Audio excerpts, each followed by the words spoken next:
Eu quero fazer uma reflexão com vocês sobre uma palavra que Deus colocou no meu coração. Acredito que primeiro para mim, que normalmente é assim que acontece, e depois para que eu pudesse compartilhar com a igreja. Abra a sua Bíblia e, por favor, abra, marque, leia em casa depois.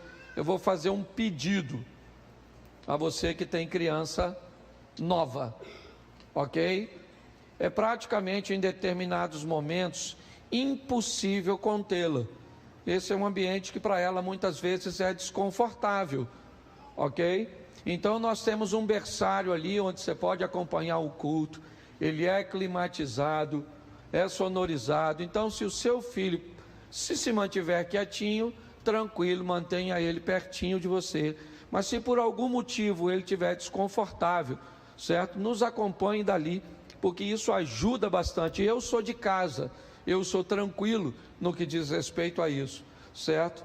Mas eu estou até dando um alerta à igreja, porque às vezes nós estamos recebendo um convidado e nem todo mundo consegue manter a concentração na hora da fala, certo?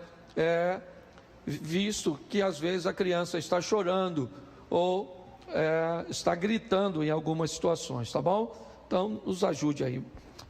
Profeta Daniel, capítulo 1. Eu falei o quê? Nossa, falei Marcos? Sangue de Jesus tem poder. Nossa, minha mulher tem razão. Eu ando pensando uma coisa e falando outra. Daniel, capítulo 1, versículo 1. Daniel 1:1. No ano 3º do reinado de Jeoaquim, rei de Judá, veio Nabucodonosor, rei da Babilônia, e a sitiou. E o Senhor entregou nas suas mãos a Jeoaquim, rei de Judá, e uma parte dos utensílios da casa de Deus. E ele, volta por favor, e ele os levou para a terra de Sinar, para a casa de seu Deus, e pôs os utensílios na casa do tesouro do seu Deus. E disse o rei a Aspenaz, chefe dos eunucos, que trouxesse alguns dos filhos de Israel da linhagem real e dos nobres, jovens em que não houvesse defeito algum, formosos de aparência, instruídos em toda a sabedoria, e sábios em ciência, e em entendimento no conhecimento, e que tivesse habilidades para viver no palácio do rei, a fim de que fosse ensinado na letra e na língua dos caldeus. Feche os seus olhos. Senhor nosso Deus e Pai, em nome de Jesus, eis aqui a tua palavra, usa-me como um canal de bênção nesta hora, pelo poder do nome de Jesus. A igreja pode dizer amém? Amém. Isso. Vamos começar por aqui, porque eu quero te mostrar alguma coisa, ou algumas coisas, sobre o sucesso de Daniel.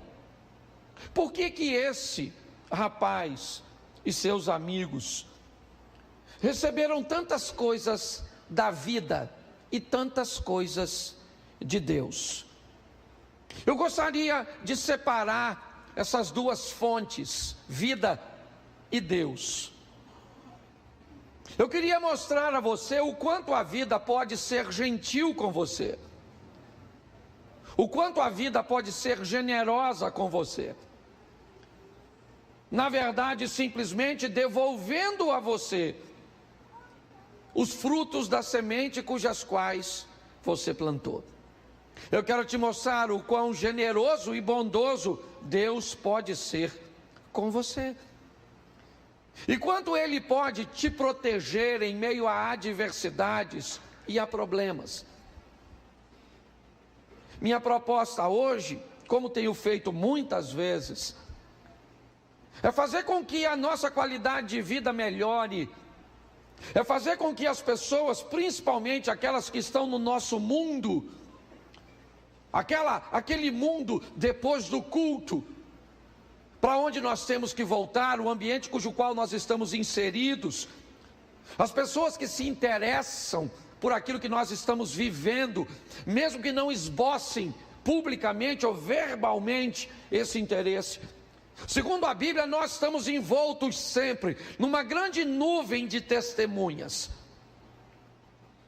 E quanto melhor for o nosso testemunho, quanto mais bem-sucedida e vitoriosa seja a nossa vida, em meio às imperfeições, em meio às crises, às perseguições e tantas coisas que nós sabemos que não podemos ignorar e que são reais, mas você pode ter certeza que você tem irmãos te olhando, você tem cunhados te olhando, você tem primos te olhando, você tem amigos de trabalho te olhando, você tem irmãos na igreja te olhando, você tem vizinhos te olhando, tem pessoas observando sua vida. Mesmo que você não note, pode ter certeza que essas pessoas estão atentas a tudo aquilo que está acontecendo com você. Primeiro, para saber como está a sua vida, e muitas vezes criar um ambiente comparativo entre a dele e a sua, isso é perfeitamente normal. Mas principalmente para descobrir se há alguma vantagem em servir esse Deus que você serve, em andar com esse Deus que nós andamos. A vida pode ser altamente generosa com você. E se no ambiente de perseguição e de lutas você sofrer, pode ter certeza que Deus, e eu vou te mostrar isso no texto, sai em seu socorro, sai em sua defesa. Eu vou dar um testemunho para você rapidinho da igreja. Nós tivemos há um tempo atrás a perda de alguém muito precioso e que nos abençoou muito neste lugar. Um senhor de quase 100 anos, chamado Joaquim Bem-vindo. Um homem muito antigo nessa localidade, quem mora aqui talvez o tenha conhecido, um homem extremamente generoso. Ele era o dono do espaço do nosso estacionamento. Ele veio falecer. E com o falecimento de seu Joaquim, a sua propriedade foi dividida entre os filhos. E na época então, os filhos já me chamaram e disseram: pastor, precisamos explicar algo com o Senhor, ao Senhor. Nós vamos cumprir o contrato de locação do estacionamento, mas nós não temos o interesse de renová-lo.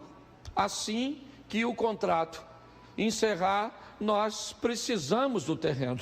E louvado seja Deus por isso. Foram muito bons conosco todos esses anos e não temos nada do que reclamar. Mas a igreja, a partir do dia 1º de julho, não pode mais estacionar o carro lá. Nós temos os adolescentes que funcionam lá. Nós temos a oficina da alma, que também funciona lá. Mas o pior do que tudo isso, nós temos lá, num ambiente, às vezes de muita necessidade, a possibilidade de colocar quase 120 carros, 140 carros.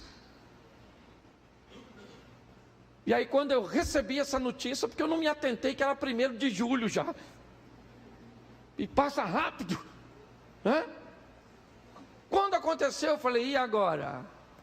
Como é que vai ser? E aí, Deus proveu um novo espaço, certo?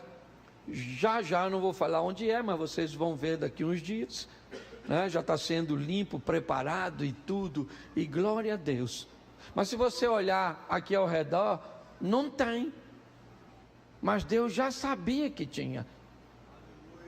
Então é importante nós entendermos que a vida, muitas vezes, no quesito normal, ela trará consigo dificuldades, demandas, obstáculos, mas Deus está onde sempre esteve, no controle de todas as coisas, e nunca esqueça disso. A Bíblia diz que todas as coisas cooperam para o bem daqueles que amam a Então, querido, o texto em que lemos fala da história de Jeoaquim, rei de Judá, o reino do sul de Israel. Ele é filho de Josias. Ele já havia sido subjugado pelo Egito. E agora Nabucodonosor vence, né,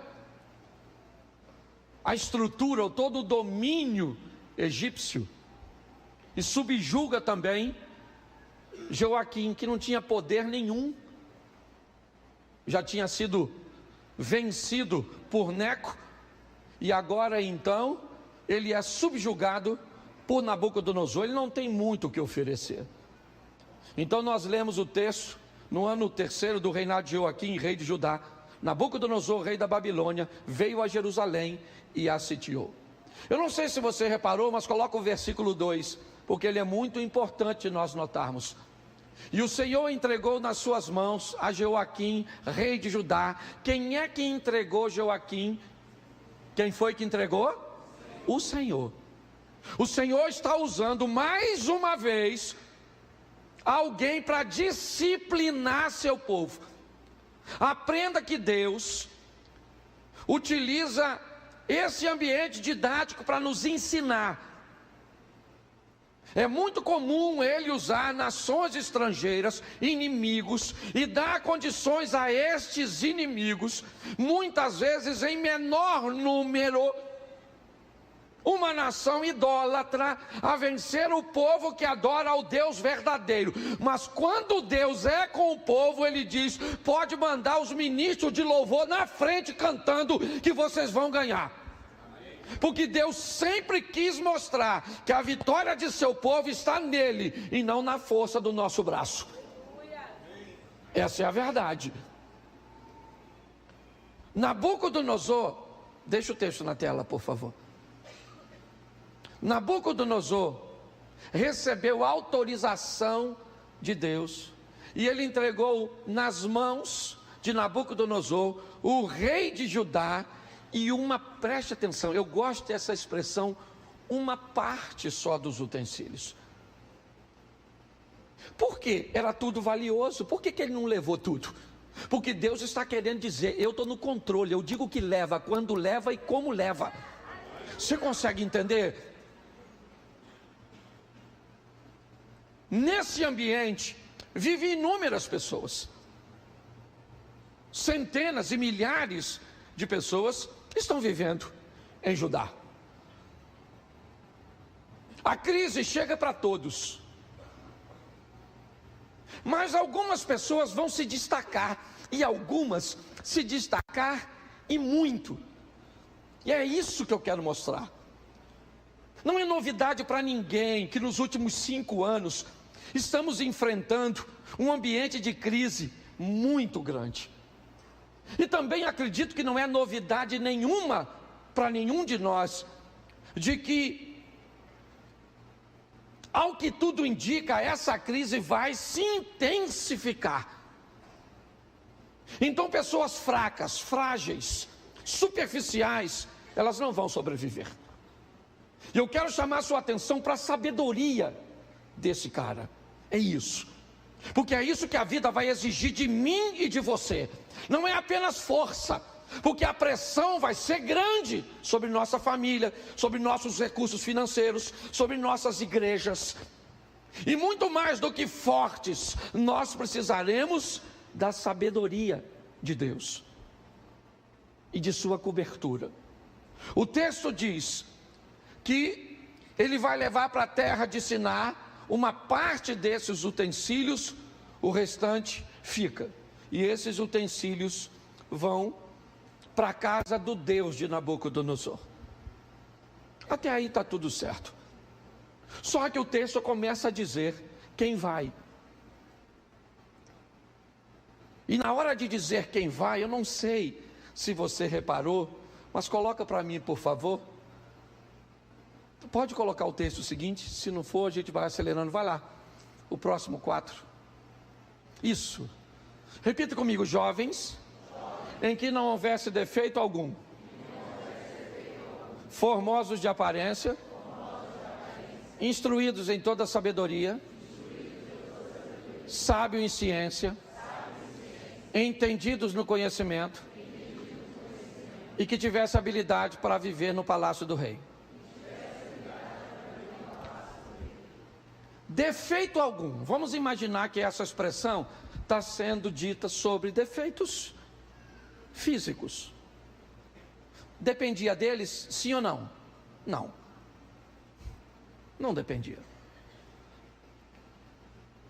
Formoso de aparência. Dependia deles? Também não. Como é que você vai fazer? Às vezes amassa na viagem, uns irmãos. Vem esquisitinho. Pois é. Então eu queria que você entendesse que no início nós temos dois adjetivos ou duas coisas que esses jovens precisam ter, que na verdade não depende muito deles. Mas o restante, tudo depende deles. Depende de querer estudar, de querer aprender, de querer raciocinar, de querer se comportar, de entender o protocolo dos lugares, o que pode ser dito, o que não pode ser dito, a hora de dizer, a hora de não dizer, o que vestir, como agir. Principalmente o último, a habilidade de viver no palácio, o bom senso, a leitura do ambiente para saber como senta, como se expressa, o desejo de estudar, de aprender, de adquirir, de raciocinar.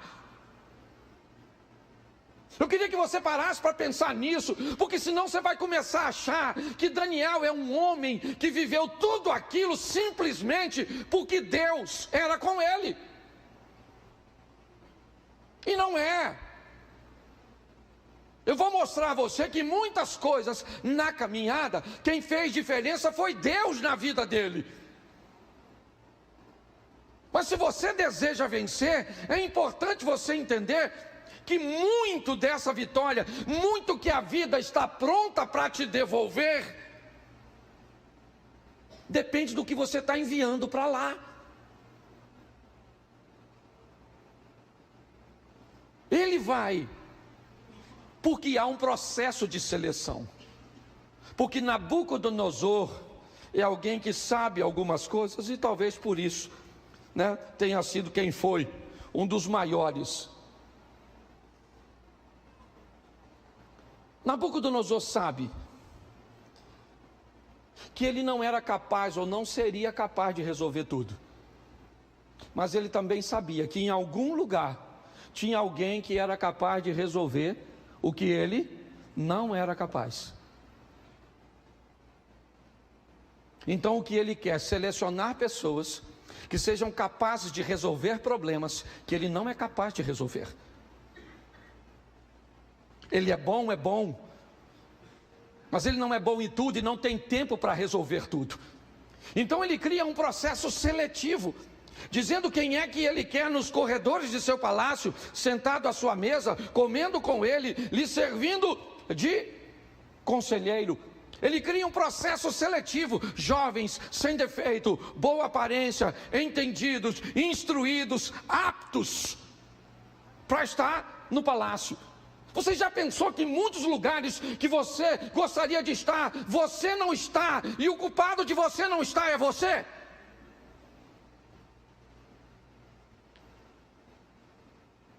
Ele cria um ambiente de seleção e de honra.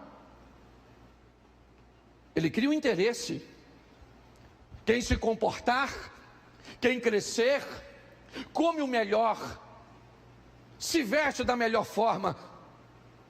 Ele é alguém que está recompensando as pessoas, fazendo com que elas tenham interesse de ascensão, de crescimento. É verdade. E ele está tão preocupado com isso, que o texto diz que a avaliação, depois de 3 anos, será feita por ele mesmo. Ele não vai delegar essa responsabilidade a ninguém.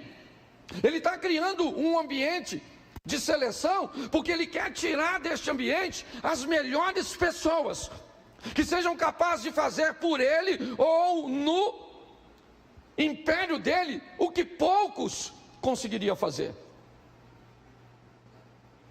E desse ambiente se destacam 4 rapazes. E a maneira que eles vão se comportar é isso que eu queria que você olhasse comigo, né? Com um pouquinho mais de cuidado. Daniel 2:10. Eu vou te dar bastante texto, esse culto é rápido, eu não posso falar muito de todos, mas 2:10. Responderam os caldeus na presença do rei e disseram: não há ninguém, diga, não há ninguém, isso, sobre a terra que possa declarar a palavra ao rei, pois nenhum rei há, senhor ou dominador, que requeira coisas semelhantes de algum mago ou astrólogo ou, preste atenção, o rei tem um problema, ele tem um problema, e nesse problema não há ninguém, o texto diz, não tem ninguém, nenhum rei jamais pediu isso de alguém, não faz sentido isso, e ele fica nervoso. Nabucodonosor diz: não, que não tem o que, tem que ter. Eu recrutei os melhores, eu separei os melhores, eu não chamei para estar perto de mim qualquer um, não.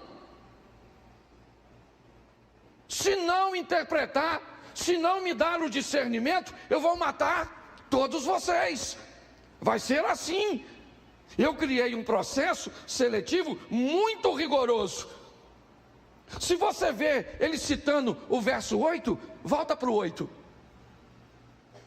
Ele teve o sonho, ficou perturbado com o sonho, quer que alguém interprete, mas ele diz, respondendo o rei disse: percebo muito bem que vós quereis ganhar tempo, porque vedes que o que eu sonhei me tem escapado. Preste atenção. Lendo isso diversas vezes, me parece que Nabucodonosor sabia o que sonhou. Mas ele estava tão incomodado com a situação, que ele disse: eu preciso de uma resposta divina. Então eu não vou contar meu sonho, para eu saber e ter a garantia. Tanto é que ele diz: vocês estão me enrolando, eu não vou falar para vocês o que eu sonhei, me escapou. Mas eu quero que vocês me digam. Me diga aí. E eles dizem: ninguém pode fazer isso. Ninguém. Ele disse: então, se ninguém responde, eu vou mandar matar todo mundo. Pronto, sai aí, Airoque. Vai lá e pega todo mundo que é sábiozinho, anda comendo a minha comidinha, sentando na mesinha. E ó, vão matar todo mundo. E aí quem é que está lá para morrer? O Daniel.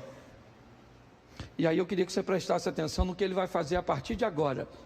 E principalmente você que é bom. Principalmente você que é habilidoso. Porque mais habilidade de fazer, realizar e resolver. Preste atenção no que esse cara foi capaz de fazer. Vamos lá. Capítulo 2, verso 14. 2,14. Então Daniel falou avisada e prudentemente a Airoque, capitão da guarda do rei, que tinha saído para matar os sábios da Babilônia. Vamos lá. Respondeu e disse a Airoque, encarregado do rei: por que se apressa tanto o mandato da parte do rei? Então Airoque explicou o caso a Daniel, verso 16. Daniel entrou e pediu ao rei que lhe desse tempo para que pudesse dar a interpretar. Preste atenção. Preste atenção no que ele vai fazer a partir de agora. Nabucodonosor quer uma resposta. Ele está se sentindo enrolado. Ele quer algo imediato. Daniel então chama o capitão da guarda, Airoque, e de uma forma muito cautelosa, prudente, Provavelmente a palavra avisada, certo? Tem a ver no conselho que ele vai fazer com seus amigos, e ele consulta a sua equipe, e eu já vou mostrar isso a você. Mas ele consegue uma audiência com Nabucodonosor e diz a Nabucodonosor: peraí, cara, o que você pediu é algo muito difícil. Nós precisamos de um tempo. Não é uma coisa simples o que você pediu para que seja feito. Note que ele está fazendo a mesma coisa que os outros buscavam fazer, ganhar tempo, sim ou não? Só que de uma forma diferente. A acusação que Nabucodonosor fez aos outros não está fazendo, porque ele está levando as coisas a sério. Ele diz: calma, nos dê um tempo, certo? Para que nós consigamos te dar a interpretação, porque não é só a interpretação, nós precisamos saber o que você sonhou. E ainda, versículo de número 17. Então Daniel foi para sua casa e fez saber o caso a Ananias, Misael e Azarias, seus companheiros. Verso 18. Para que pedissem misericórdia a Deus. Preste atenção, porque eles agora estão diante de algo que a sabedoria deles não consegue alcançar, que a ciência não consegue ir. Eles estão diante de algo impossível de que alguém se resolva. Então ele chama seus amigos, reúne sua equipe e diz: agora é a hora de falar com Deus, de orarmos, de buscarmos em Deus, porque a solução para isso não está em nós, está em Deus. E Deus, Deus dos céus, sob esse segredo, a fim de que Daniel e seus companheiros não perecessem com o resto dos sábios da Babilônia. Mas ele tem um problema, queridos. Sabe qual é? É que ninguém conseguiu resolver, Abner. Entenda uma coisa, Sidney. Quando você é capaz de resolver algo que ninguém pode resolver, isso vai ser fantástico, sim ou não? Mas vai ser terrível para você, porque o grupo de inimizade que você vai arrumar, de gente que vai ficar com raiva e com inveja de você ter resolvido. Até para você resolver problema, você tem que ter habilidade para resolver, porque senão você fica mal visto por muita gente, que vai detestar a capacidade que você desenvolveu, e desenvolveu por mérito seu, ou pela bênção de Deus também na sua vida. Ele está agora, ele pediu um tempo, e está todo mundo de olho nele. Todo mundo está de olho nesse cara. Se ele não resolve, morre. Se ele resolve, arruma um monte de inimigo. Isso é em qualquer instância, gente. É assim que funciona. E ele vai lá e descobre, sim ou não? Depois você lê, que eu não tenho tempo para falar tudo. Tá certo? Mas assim que ele descobre, olha o que ele faz, Abner, no verso 27 do capítulo 2. Bota aí. 2:27. Respondeu Daniel à presença do... Ele está conversando com Nabucodonosor, sim ou não? Olha o que ele fala para o Nabucodonosor. O segredo que o rei requer, nem sábios, nem astrólogos, nem magos, nem adivinhos podem descobrir algo. Olha o que ele está falando ele está defendendo a classe dele. Ele está dizendo para Nabucodonosor: pô, Nabucodonosor, vou falar uma coisa, pastor, isso não é coisa que você pede para a turma.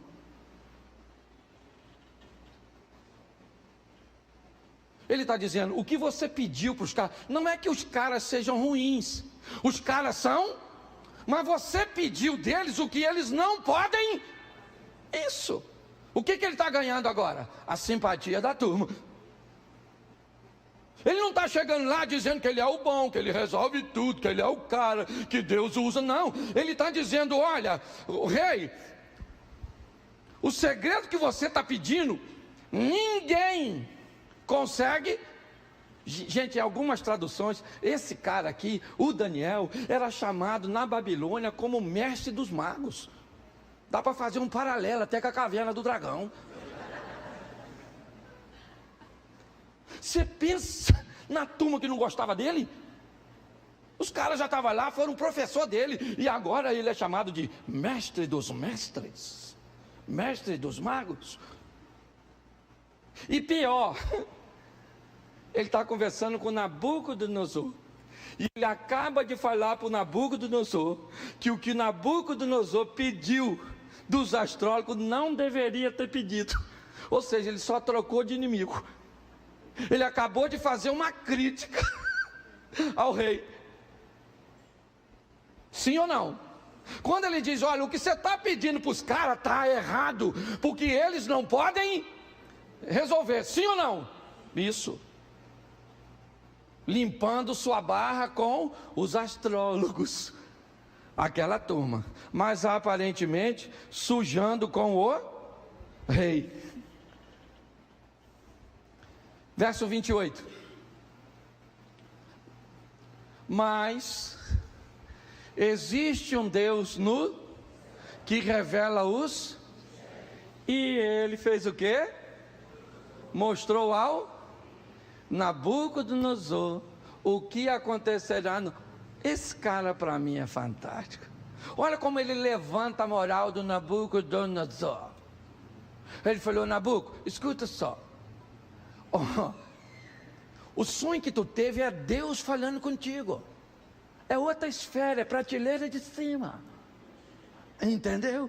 Ele pega a moral do cara. Eu gosto da habilidade que esse cara tem para lidar. Ele está eliminando suas inimizades, criando um ambiente onde ele possa, porque presta atenção, se ele não morre naquela ocasião, ele pode morrer depois numa conspiração, como vai acontecer no ambiente persa. Você pode crescer, expandir, conquistar espaço, ser um vencedor, ser sábio, cheio de Deus, e não precisa ter inimigo. Basta que você seja sábio.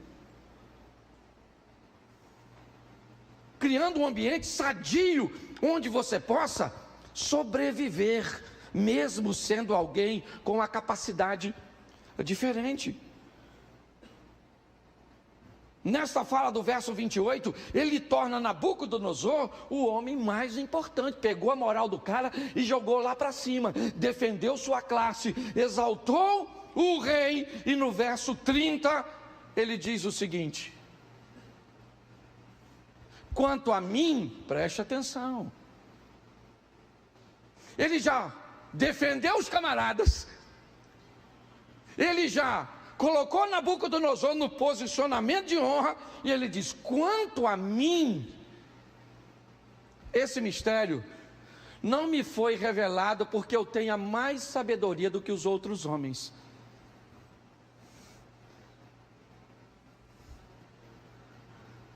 Mas para que tu, ó rei,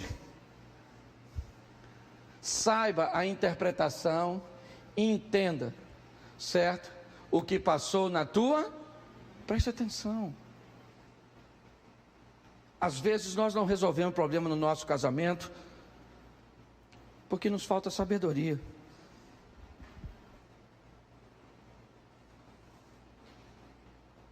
Grande parte das coisas que são expostas a nós temos condições de resolver. Todas as vezes que você achar que as pessoas que estão ao seu redor, ou que o ambiente que você está é extremamente hostil, é porque a vida sabe coisas a seu respeito que você não sabe. Se você está envolto em meio a pessoas desafiadoras, são invejosos, são perseguidores, são caluniadores, é esse tipo? São rixosos, provocadores, é isso? Por que você está envolto no meio de tanta gente assim? Porque provavelmente a vida está querendo te dizer, você é capaz de aprender a viver com todo tipo de gente e ser alguém extremamente sábio. As perseguições vividas por ele mostram apenas quem ele é de verdade, mas ele tem amigos, sim ou não? E até o momento eu não falei deles. Eu só estou falando de Daniel. Foi Daniel, mas e os meninos que estão com ele? Quem eles são? Não são ninguém? Não, eles são alguém. E não pode viver na sombra do Daniel, tem que ter suas próprias experiências. Então agora, Daniel sai de cena. Entra a história da estátua. Cadê ele? Por que ele não está lá, Abner?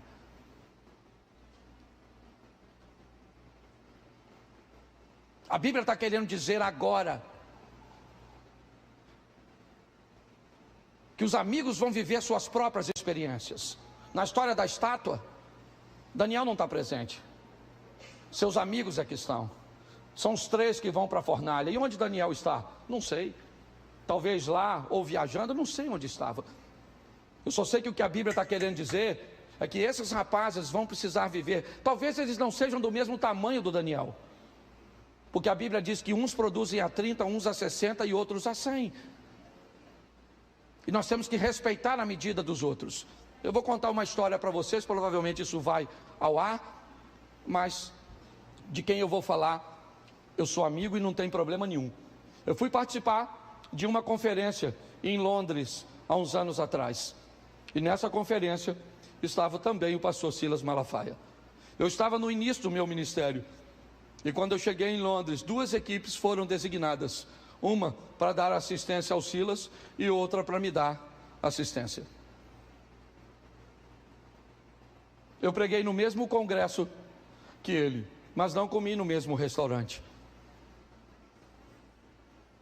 Não andei nos mesmos carros. Não fiquei hospedado no mesmo hotel. Não ganhei a mesma oferta. Sabe por quê? Porque ele era maior do que eu. Você consegue entender isso? Eu não estou dizendo maior, estou falando de ministério, de reconhecimento, de caminhada, de trajetória.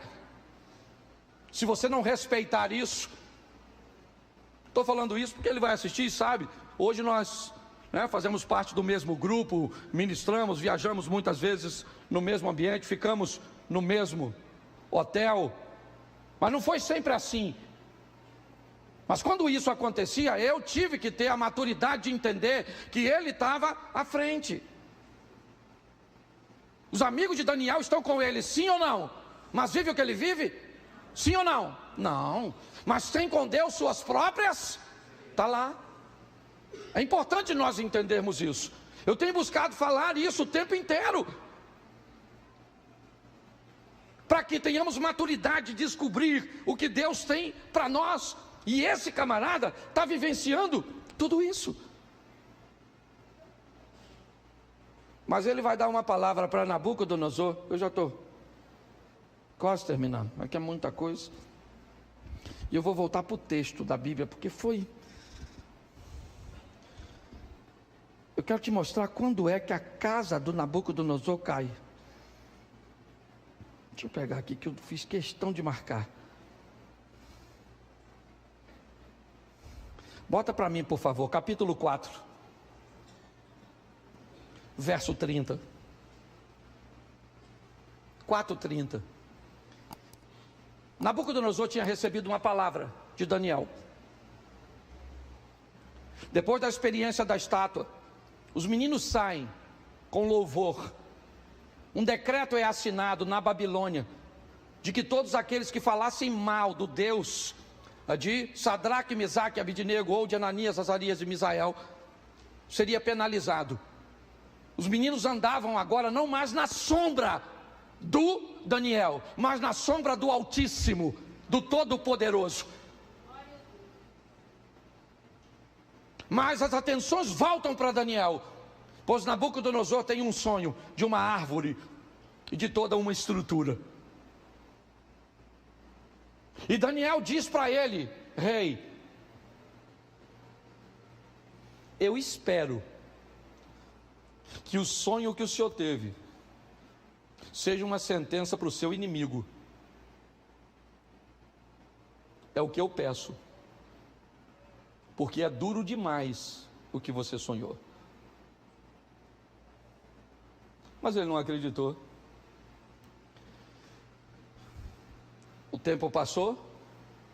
Está até escrito quanto tempo, mas eu não me lembro.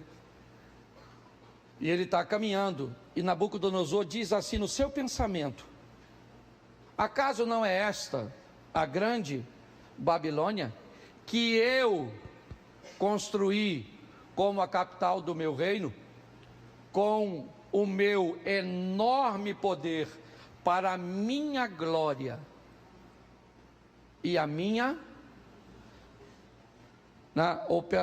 para a glória da minha, acaso não é esta a grande Babilônia que eu construí como a capital do meu reino, com o meu enorme poder e para a glória da minha majestade. Verso 31. As palavras ainda estavam nos seus lábios, quando veio do céu uma voz e disse: é isto que está decretado quanto a você, rei Nabucodonosor. Sua autoridade real acabou. Falar uma coisa para você aqui, que você vai encontrar na maioria dos personagens bíblicos. A hora que Deus diz, basta. Chega, acabou. Acabou Sansão, acabou Adão, acabou Davi, acabou, chega. Moisés, acabou. Samuel, acabou Saul, acabou. Cuidado, porque Deus não é bobo. Ele é misericordioso. Presta atenção, aqui acabou. Esse cara vai se converter. Lê a história dele e ele se converte. Ele só esqueceu de uma coisa preciosa: ensinar seu filho a lição. Mas ele se converte. Ele vira um bicho, literalmente um bicho. E num determinado momento a consciência dele volta. Ele volta de ministro. Ele reconhece quem é Deus. Está tudo escrito. Mas o tempo passa. Porque a vida não começou em você e nem termina em você. Essa é uma grande verdade. Sua história não começou em você. E ela também não vai terminar em você. Quando nós olhamos a próxima fase agora, numa festa, bota para mim, deixa eu ver aqui, capítulo 4 ou 5, me ajude aí. A festa do filho de Nabucodonosor. 5:1, já vou terminar. Só vou te mostrar uma repetição. Certa vez o rei Belsazar, filho de Nabucodonosor, que já morreu, deu um banquete para 1000 dos seus nobres. E com eles bebeu muito, presta atenção, muito vinho. Bebeu muito vinho, vai fazer besteira. É assim que funciona. Por isso que nós falamos, ó, longe do álcool. Ok? O álcool te leva para perto do Satanás. E Satanás te dá a bala, mas toma o doce. Bota aí. Enquanto Belsazar bebia o vinho, aconteceu alguma coisa? Sim ou não? Não, Deus está tolerando a manguaça. Está manguaçando, mas está tudo jóia. Deus está tolerando. Mas enquanto ele bebia o vinho, ele deu ordem para trazer as taças de ouro e de prata de seu predecessor, ou seja, de seu pai, Nabucodonosor, que tinha tomado do templo de Jerusalém, para que o rei e seus nobres e suas mulheres e as concubinas bebessem nessas taças. Tá certo? Deu ordem, vou trazer tudinho, vão beber tudinho, tá tudo certinho. Verso 3. Então trouxeram as taças de ouro que tinham sido tomadas do templo de Deus em Jerusalém. E os reis e os nobres, as suas mulheres e as suas concubinas beberam nas taças. Sim ou não? Isso, agora bota 3. Enquanto bebiam e louvavam aos deuses de ouro, de prata, de bronze, de ferro e de madeira e de pedra. Bom, aí Deus falou, ó, tolerei a manguaça, pegaram meus copinhos e levaram para lá. Mas, nos 5, mas de repente, pronto, aí lascou, de repente lascou. Aquela mão da família Adams começa a escrever no reboco da parede e lascou a vida do cara. E sabe quem eles chamam para resolver? Daniel. Não sei se precisasse Dário ou Ciro, não sei. Eu sei que o Império Medo tinha dominado os persas romperam o domínio, venceram, né, o povo da Média, aquela turma que tinha vindo da Baixa Rússia, e agora eles dominam. E para mim, Ciro, Deus chama Ciro de servo, mas me parece, Dário, eu também não sou obrigado a saber tudo, essas fofocas a gente sabe depois, para mim não interessa, o negócio aqui estava lá e rebentou a boca, e é isso aí para mim. Presta atenção, o tal do Império Persa entrou, matou o Belsazar,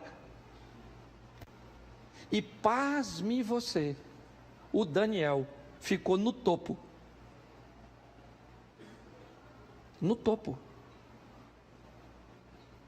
o império mudou, Alex, e o cara está lá em cima,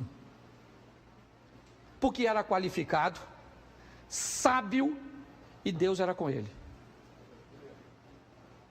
Está vindo um novo tempo da igreja, não vai dar mais para falar assim, demônio, eu te repreendo, não vai poder falar, porque demônio é uma entidade do satanismo, e se você repreender o demônio, é intolerância religiosa. Não tem pomba gira, não tem pomba quadrada, não tem pomba mais nada, não vai poder falar mais nada, não vai poder falar nada. E aí eu estava falando com Deus, se nós não vamos poder falar nada, o que nós vamos falar? Olha o que Deus falou comigo. Meu filho, para de repreender essas coisas, ministre o Espírito Santo, que ele expulsa tudo. Então agora nós vamos parar, ao invés de expulsar a turma por nome, quem é você? Buzibu, Satanás, pombagira, ou seja, Zé Pilinto. Não interessa quem você é, Espírito Santo. É porque o bagulho está ficando doido. Nós temos que ter sabedoria. Isso, discernimento. Esse cara deu uma aula. Sabe, pelo menos para mim, não sei se eu consegui passar para você. Você sair daqui, ó, e você sabe na sua casa, no seu casamento, com seus filhos, com a sua sogra, pensa. Com quem te deve, com quem você deve, o seu chefe, com quem está acima, com quem está abaixo, com quem tem menos condições que você, que tem uma raiva de você desgraçada, porque você resolve coisas que ele não resolve.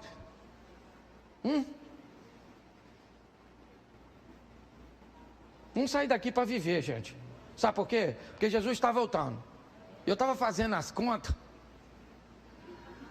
Não podia que ele vá voltar, porque tem uns caras que falaram que sabe, já viu? Vai lá na minha palestra que eu vou falar para vocês quando Jesus volta. Mas ele falou que ele não sabia, só Deus. Nossa, eu acho que a palestra vai ser com Deus. Tem gente muito doida, né? Fuma alguma coisa. Não deve ser, se Deus aí fala que eu que sou engraçado. Então, querido, deixa eu te falar. Está chegando um tempo desafiador, onde nós vamos precisar de muita sabedoria. Vai sair inimigo de tudo. Pastor, o senhor está botando terrorismo? Não, estou falando a verdade. Cada dia que passar, meu filho, vai ficar mais difícil. E aí eu estava fazendo as contas.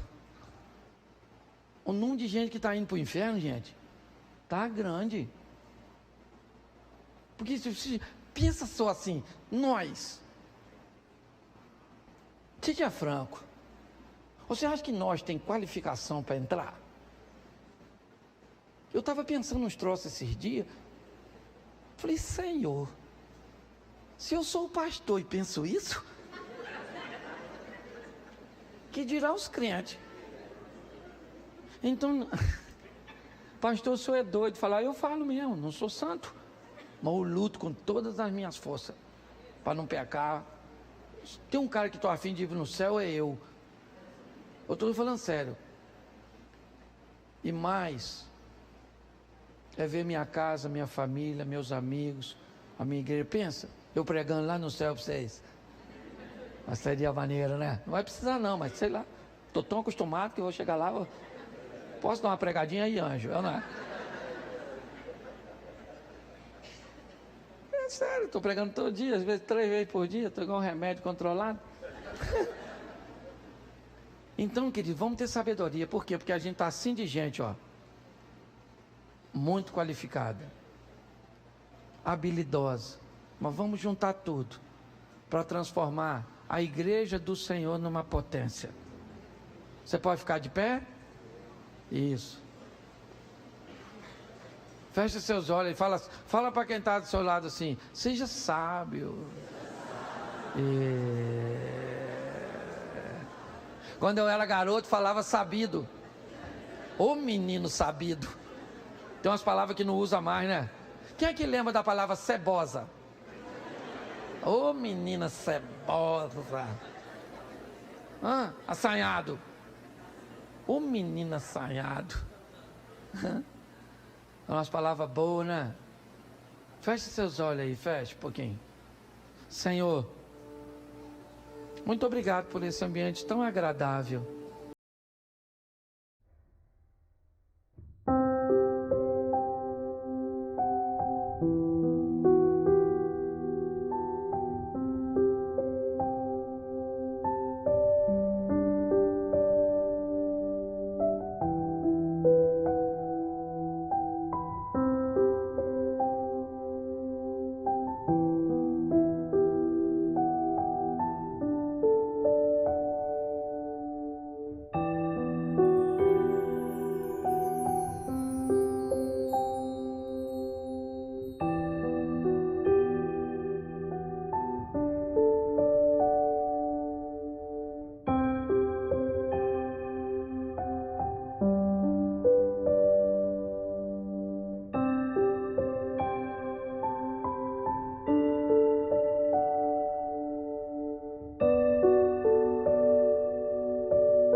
Eu quero só fazer uma reflexão.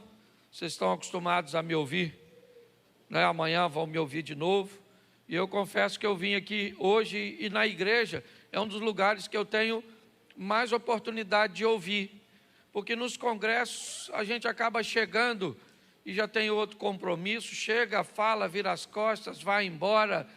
E aqui eu tenho a oportunidade de ouvir. E hoje nós temos, eu que agradeci ele ali, muito obrigado por cooperar conosco. E eu vim aqui para ouvir Deus falar através de você, tá bom? Eu nem vim falar não, só vou fazer uma reflexão. Quando minha mãe saiu da Paraíba, eles pararam durante um tempo em Minas Gerais. Com 12 para 13 anos, eles chegaram no Rio de Janeiro. Foram morar lá perto, né, no ponto final aqui do ônibus que vai para Xerém. Com 14 anos de idade,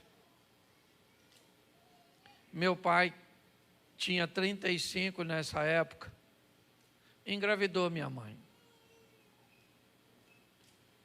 Há um tempo atrás, eu conversando com minha mãe, ela me disse: filho, eu fui criado num regime onde eu não sabia que filho nascia por causa de relacionamento sexual. Eu não tinha esse conhecimento, não chegou para mim lá na Paraíba. Então eu não tinha entendimento quando eu estava me relacionando com seu pai, que sabia muito bem o que estava fazendo, que eu poderia, através daquele ato, gerar um filho. Se eu tivesse o entendimento disso, eu teria ou não teria feito, até porque era uma menina de 14 anos. Minha mãe me teve com 14, já para 15, quase com 15 completo. E eu sei muito bem o que é não ter uma família. Ou melhor, eu prefiro olhar por outro ângulo. Eu sei muito bem o que é ter muitas famílias, o que é passar por muitos lugares, o que é viver num ambiente onde não está lá seu pai e a sua mãe, onde a palavra pai e mãe nunca saía na minha boca, a não ser de forma esporádica, quando eu encontrava com meu pai. Hoje me sinto um pouco mais à vontade de falar sobre isso, porque meu pai não está mais vivo. Eu resguardava de falar essas coisas para proteger a integridade de meu pai, que já estava numa idade avançada, e não acredito que havia feito aquilo de propósito, se bem que sabia o que estava fazendo. Me deram para 5 famílias diferentes, porque meu pai me tomou da minha mãe e me deu para uma tia que foi viajar algumas semanas depois e me deixou aos cuidados de outra, que depois que voltou de viagem, a minha tia que tinha me recebido, aqui me pegou para tomar conta, não quis me devolver. E dali eu fui passando de mão em mão, sem um protocolo familiar, sem alguém para me proteger de fato. Eu tive 2 homens extraordinários na minha vida, homens que me serviram por pai, e infelizmente eu não tive maturidade para agradecer a eles o que eles fizeram por mim. Aliás, um deles disse para minha esposa, assim que eu comecei a namorá-la: deixa esse garoto para lá, porque isso não tem futuro. Você não vai a lugar nenhum do lado desse rapaz. Ele não tem juízo. Era a visão de meu tio, que foi um cara extraordinário. Para falar a verdade para vocês, A única pessoa até hoje na minha vida que eu pedi para ver um dia de novo foi meu tio Domiciano, que me criou, que me serviu como pai, ainda que eu nunca o chamei de pai. Não tinha uma casa, e desculpa estar chorando que eu não estou me lamentando aqui não, está certo, até porque eu sobrevivi a tudo isso, só que dói quando a gente fala, e aí eu lembro dessas coisas, e hoje achei que eu tinha oportunidade de comentar um pouco sobre isso, porque eu tive que sobreviver a muitas coisas, a escassez, não de alimento, nunca passei fome, mas como todo menino, e menina também, chega aquele momento que você quer uma roupinha legal. Eu lembro quando eu ia, quem aqui já foi para a escola com a mochila, que era um saco de arroz de 5 quilos, levanta a mão, por gentileza. Não, isso é uma igreja rica, poucas pessoas. Os amigos, quando queriam estragar a mochila da gente, sabe o que ele fazia? Pegava a unha, botava assim no saco de arroz e arrastava. Aí ficava aquele arranhão, aquela marquinha, lembra-se? Lembra? É legal. Naquela época, os meninos maiores tentavam abusar dos menores. Também tive que sobreviver a tudo isso. A tentativas frustradas, mas investidas terríveis. Foi um tempo desafiador, porque ninguém tem vida fácil. Mas pasme você, o mais estranho de tudo isso é receber de Deus um ministério focado exatamente numa área que foi a minha deficiência, porque me parece que na ótica de Deus, nosso ministério está onde está a nossa dor. E apesar das pessoas me intitularem, hoje eu falei com minha esposa, nós saímos para almoçar e eu disse para ela, eu não tenho ministério de família, Deus nunca falou isso comigo, eu tenho um ministério para casal, eu gosto de falar para casamento, certo? Do embate, do confronto, porque eu gostaria de ter sido criado num lar onde eu pudesse falar assim, mãe, ei, passa minha camisa, mãe, ei, coloca minha comida. Eu não tive esse privilégio. Se você é filho e hoje tem e não valoriza, pô, você não sabe o que eu sinto falta desse negócio. Mas, nutrindo isso da minha mente, me veio um texto, e ele é Malaquias, capítulo 4, verso 4, onde o texto diz assim, lembrai-vos da lei de Moisés, meu servo, a qual lhe mandei em Horebe para todo o Israel, a qual são os estatutos e juízos. Eis que vos envio o profeta Elias, antes que venha o grande e terrível, não, o dia grande e terrível do Senhor. Verso 6. E converterá o coração dos pais aos filhos, e o coração dos filhos aos pais, para que eu não venha e fira a terra com maldição. Feche seus olhos. Senhor nosso Deus e Pai, continua falando conosco e usa-me como um canal de bênção nesta hora, pelo poder do nome de Jesus, é o que eu te peço. Amém, glória a Deus. Amém? Me parece que quando o verso 4 está sendo narrado por Malaquias, um texto cujo qual Deus deu a Moisés no Horebe, me parece que a tônica é Êxodo 20, 12, onde na relação dos 10 mandamentos, nós temos ali honra o teu pai e a tua mãe, para que se prolongue os teus dias na terra que o Senhor Deus te dá. Mas eu aprendi uma coisa: nossos pais podem falhar, eles são falhos. O texto bíblico que salvou minha vida, da ausência de meus pais, e muitas vezes, hoje com maturidade eu entendo. Eu morava na Praça da Mantiqueira, lá no finalzinho da praça, na rua de dentro. É a única rua que tem entrando, ela é sem saída. Eu morava na esquina, ali, com esse tio que eu falei. Minha tia, que me pegou, que meu pai me deu, morava no final da rua. A frente da casa era daquela cerquinha de madeira, azulzinha. Um jardim estava ali, e a minha tia da frente é que me criava. Mas meu pai, que era irmão dessa tia, era irmão também do meu tio que morava nos fundos.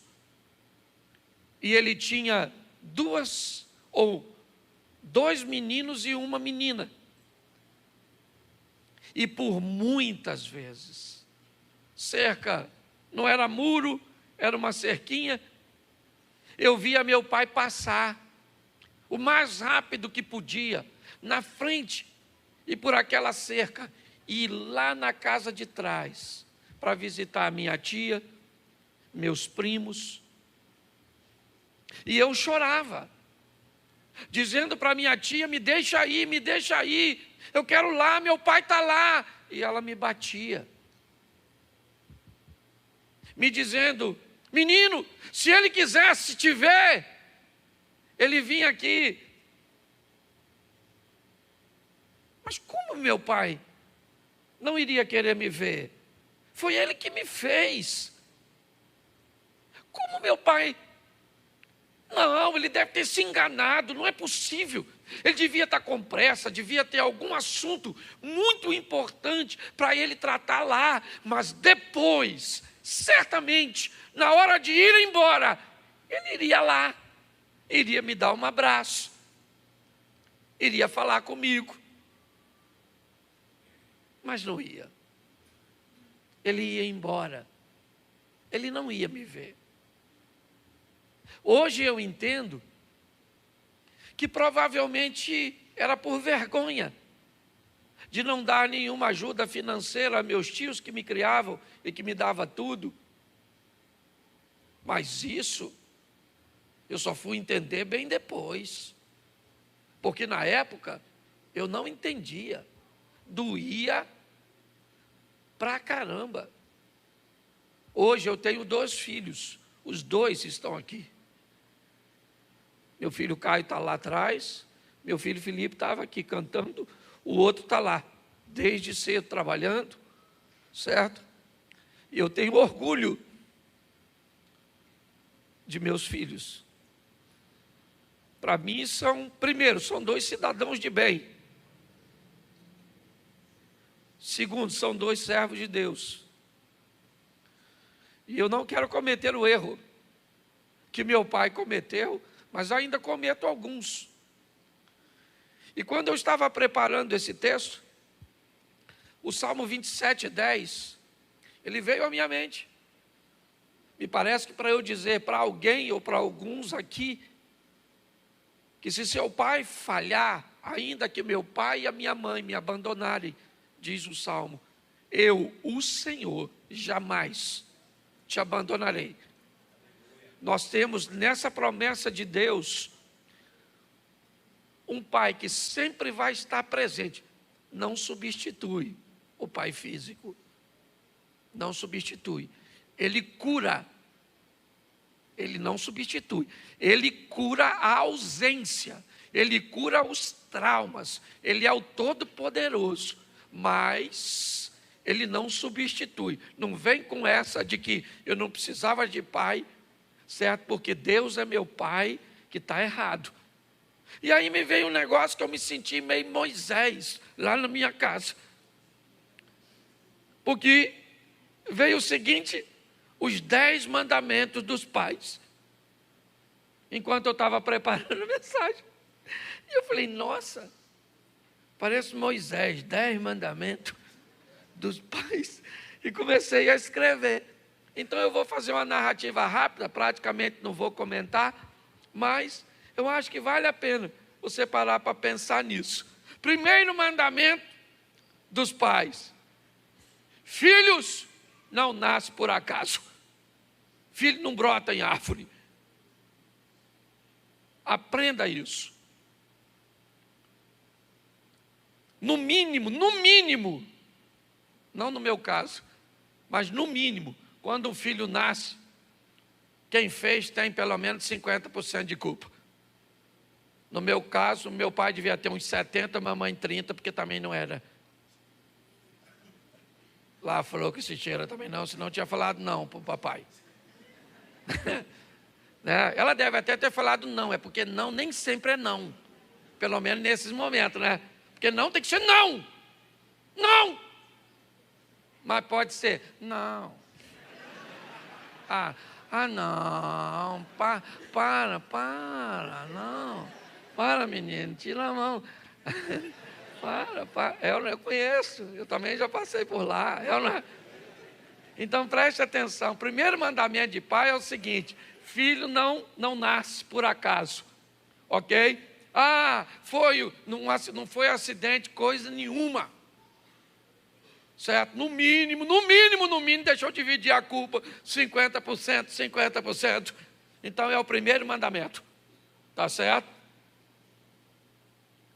Mas ainda no primeiro mandamento, eu quero dizer que se você gosta de brincar com sexo, foi numa brincadeira dessa que eu nasci.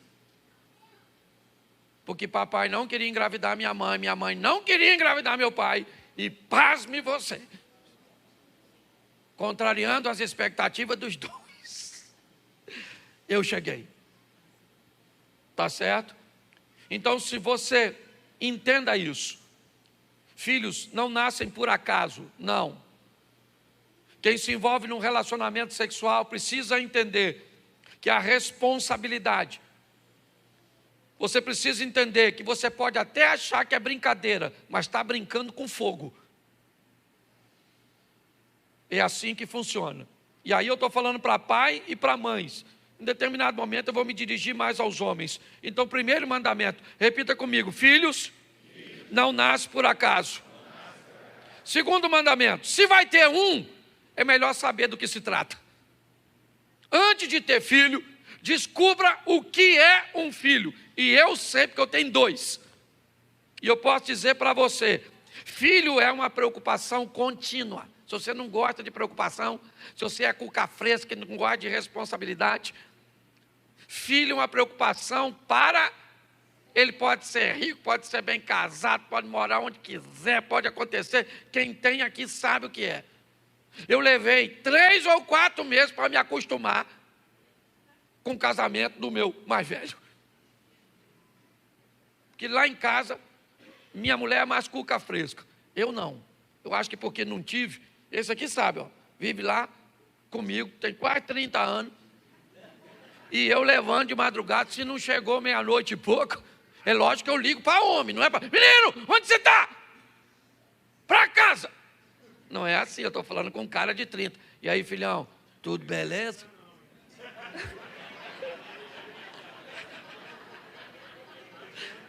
Entendeu? E aí, querido, tudo bom? Está tudo sob controle, está tudo em ordem, porque eu estou ligando para um homem. Mas eu aprendi uma coisa nessa vida, certo? Filho é uma preocupação contínua. Eu vejo gente hoje que não está nem aí. Eu estava no hotel tem umas 2 semanas, aí fui entrar no elevador, o pessoal pediu para me tirar foto, tinha uma menininha, devia ter uns 4 ou 5 anos.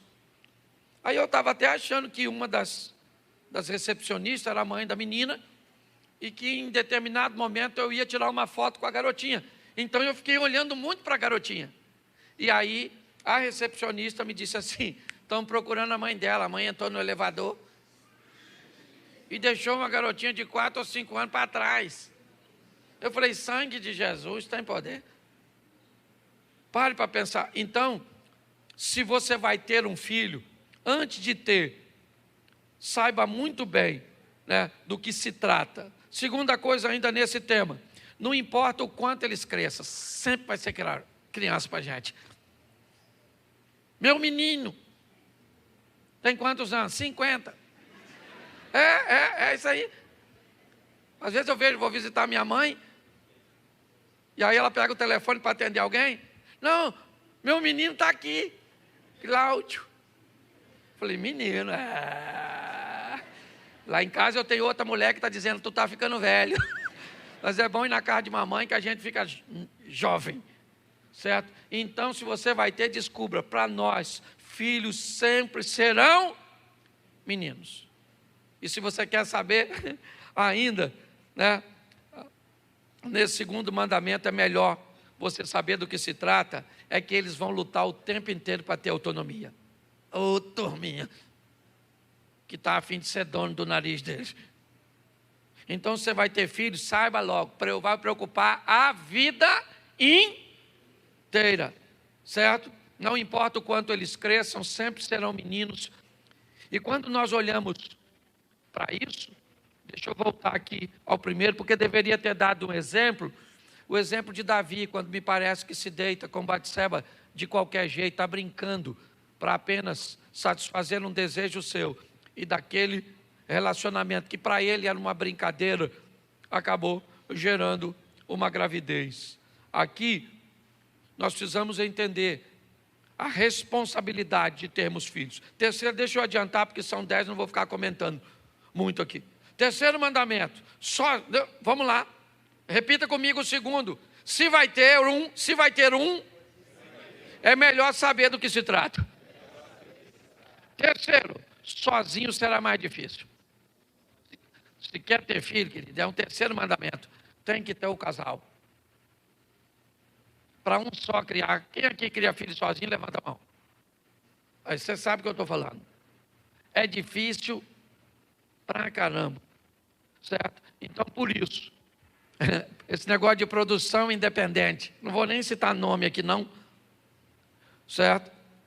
Mas nós precisamos entender que sozinho, por isso divórcio, salvo algumas exceções, nunca é bom para a criança. Pastor, por que salva algumas exceções? Porque tem algumas exceções. Quando um dos cônjuges é um abusador, seja físico ou emocional, quando a droga é trazida para casa, quando aquela criança vive maus tratos por parte de um. Mas fora isso, aprenda uma coisa, filho foi feito para ser criado por duas pessoas, e um nunca vai substituir o outro. Por muito tempo eu achei que uma mãe poderia exercer o papel do pai, por muito tempo. Até fiz uma besteira de postar isso na minha rede social, num dia dos pais. Eu fiz essa besteira. Depois eu fui dar uma olhada e descobri que mesmo que uma criança seja criada por duas mulheres, onde uma das quais pensam ser um homem, ela nunca vai conseguir substituir a figura paterna. Não existe isso. Então, nós precisamos entender que sozinho vai ser muito difícil criarmos filhos. Então, na maioria das vezes, o divórcio, ele faz um mal terrível para as nossas crianças. Quarto, foi uma pergunta que eu comecei a fazer depois do... O quanto eu sou importante para meus filhos? O quanto? Eu já pude estar muito menos perto deles do que posso estar agora. Num período da minha vida, quando eles eram pequenos, eu saía para trabalhar 6 horas da manhã e eu chegava em casa 8 horas da noite. E por muitos anos, para trazer apenas o suficiente para nós sobrevivermos. Durante muito tempo, meus filhos não viveram. apenas sobrevivemos. Eu, eles dois e uma mulher que eu louvo a Deus por Deus ter me dado. Então eu descobri que eu não encontro outra porcentagem menor a de 100%. O quanto eu sou importante para meus filhos? 100%. Pais, por favor, entendam isso. Você é muito importante para seus filhos, sejam meninos ou sejam meninas.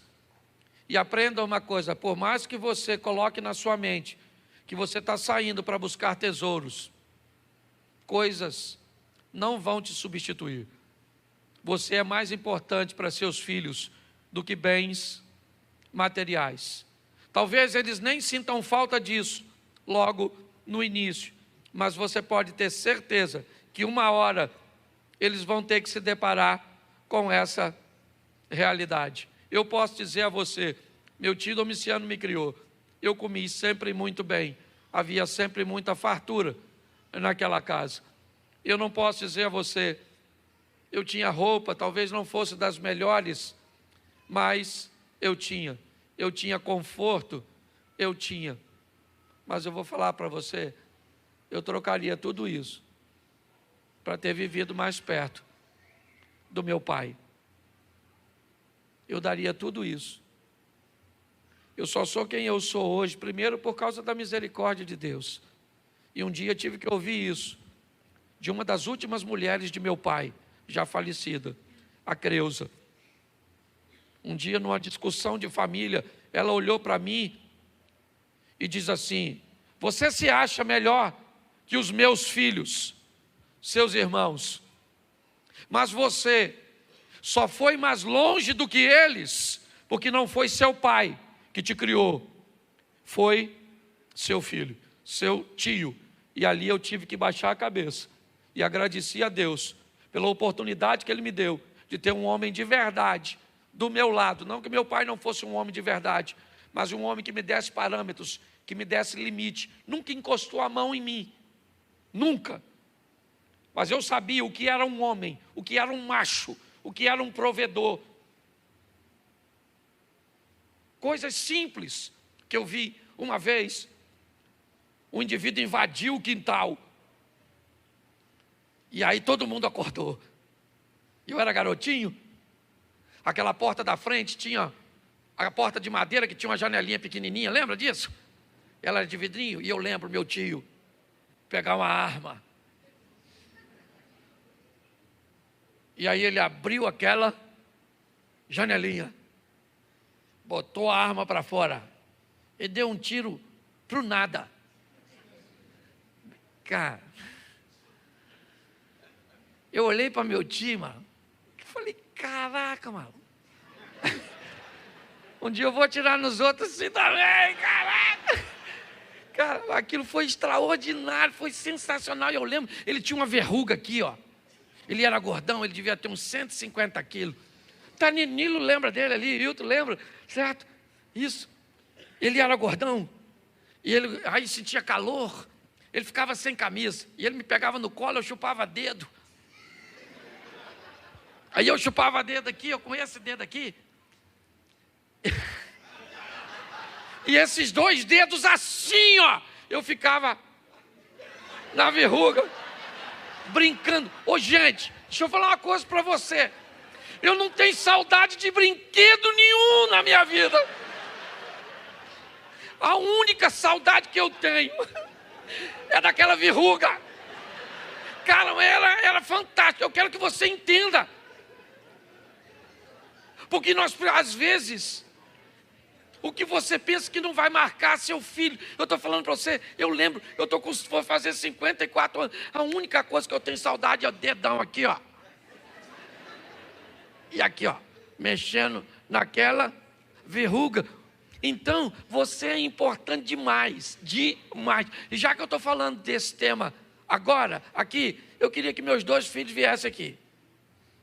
E eu queria que, se teu filho está perto de você ou tua filha, eu queria que você ficasse de pé agora. Você está grávida, você tem um filho dentro de você. Então você fica de pé também. Eu queria agora que o filho, a filha, se aproxime aí do papai. e da mamãe. Isso. Já estou terminando, já. É que eu só estou no... Como eu não sou Moisés mesmo, posso parar, né? Isso. Pega aí seu filho, sua filha, leve para perto de você. Fica assim a família assim, ó. Ah, pastor, se nós ficar muito perto, nós briga. É na frente dos outros, não, só briga quando está sozinho. Isso. Isso, dá um abraço. Queria que ficasse do lado de lá. Aqui, eu fico do lado de cá aqui. Isso. Dá um abraço aqui nesse velho. Isso. Agora dá um beijo no seu filho. Assim. Agora você, é filho, dá um beijo no seu pai e na sua mãe. Que é essa?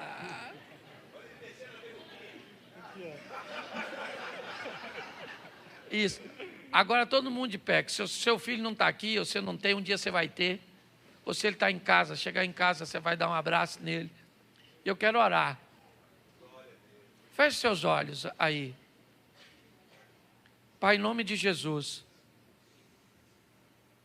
nossos filhos são heranças. Nós não somos perfeitos, ó Pai. Mas o Senhor nos entregou essas joias. Uns, ó Pai, nem biológicos são, mas são tão filhos quanto os outros, ou às vezes são os únicos que temos. Abençoa a nossa casa, a nossa família, que o nosso coração se converta, para entendermos essa geração que é tão diferente da nossa. Que o coração deles se convertam, para que eles entendam que não somos tão flexíveis quanto eles, mas que eles entendam que muitas vezes os amamos mais do que a nós mesmos. E mesmo quando falhamos, ó Pai, nós estamos tentando acertar. Te agradecemos, ó Deus, também como filhos. Te agradecemos, nossos pais. Muito obrigado. Talvez eles receberam muito menos do que nós e não tiveram discernimento de que poderiam pegar outras referências. Então, num evento como esse, que nesse abraço e nesse toque agora, que haja perdão, que haja cura, que haja transformação. Muito obrigado a Deus pela oportunidade que temos de dizer aos nossos filhos: eu te amo. Aos nossos pais: eu te amo. Ouvimos muitas vezes isso na beira de um caixão, num ato fúnebre, frases de amor sendo ditas para aqueles que não estão mais lá. Por isso, Pai, eu quero te entregar neste momento, pedindo a tua bênção, que toda ausência paterna, que toda revolta caia por terra, que não haja deformação nessa geração, em nome de Jesus. Toma essas meninas, que sejam meninas que cresçam no temor do Senhor. Toma esses meninos, que sejam meninos, rapazes. Eu quero te agradecer, ó Deus, pela oportunidade que o Senhor nos tem concedido. Que se não podemos ser pais, talvez podemos ser filhos, porque alguém nos trouxe a esse mundo.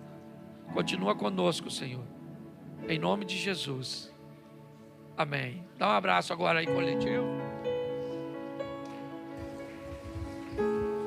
Isso, pode sentar um minutinho, eu ainda tenho 5 minutinhos.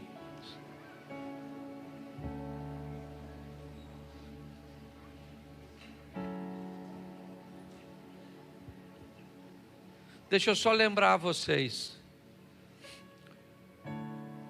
O 5º mandamento de um pai ou dos pais.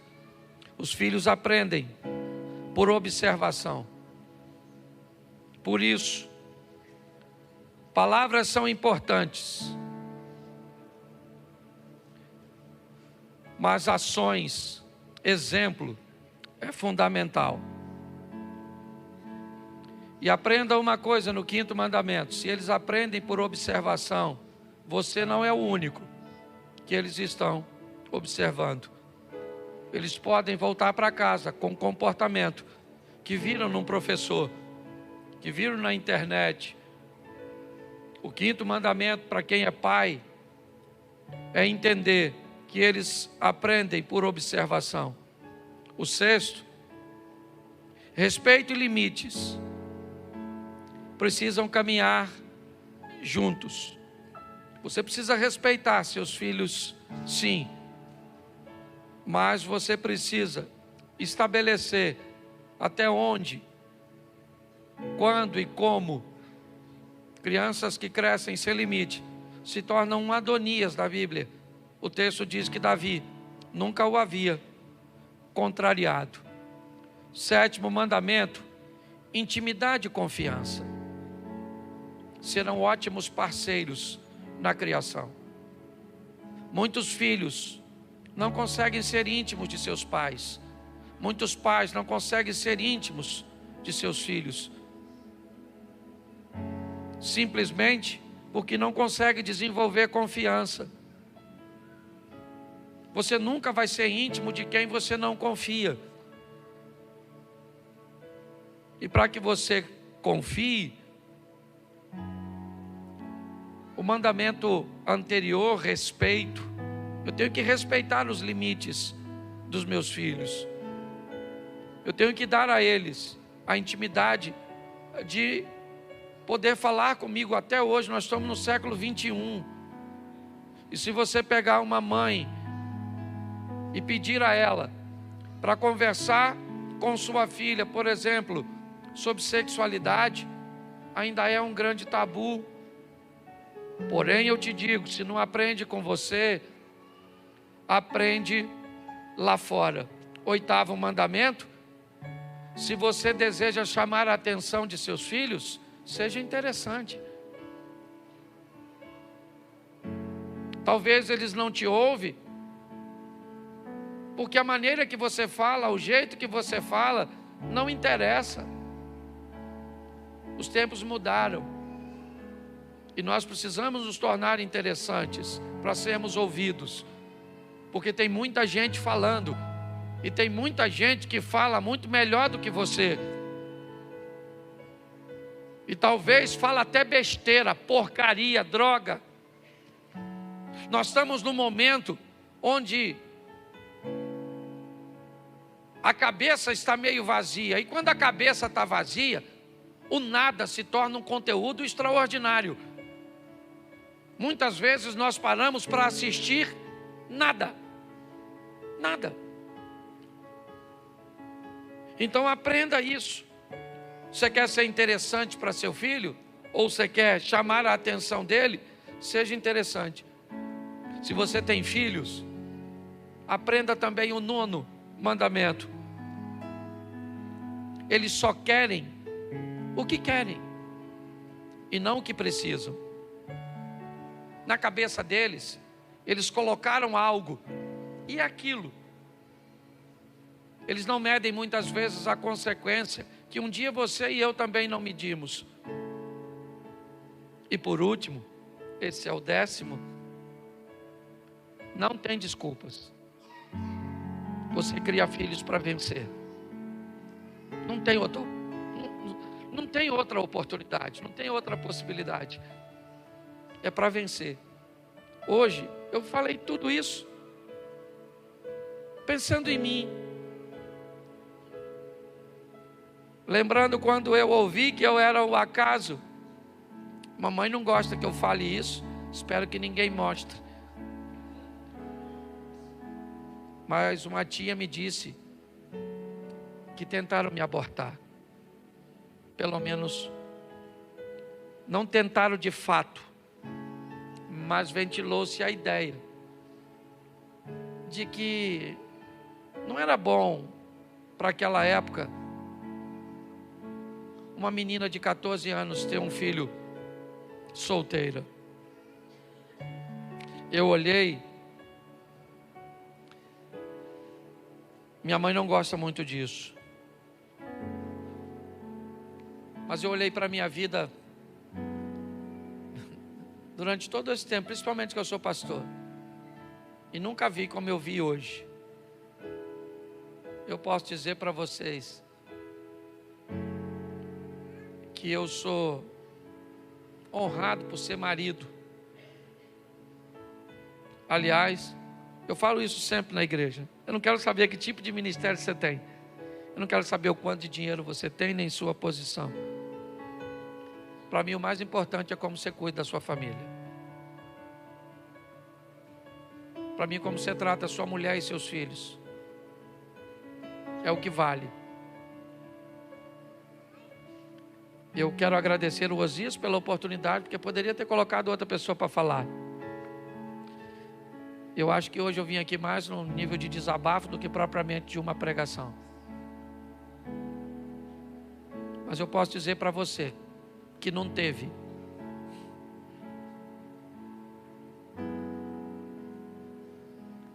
Deus não vai substituir seu pai, não espere isso dele, essa não é a função dele. Mas ele vai curar você e dar você a oportunidade de ser um pai que seu pai não foi para você. E é isso que eu espero. Eu vi meu filho tratando e cuidando do primeiro filho dele.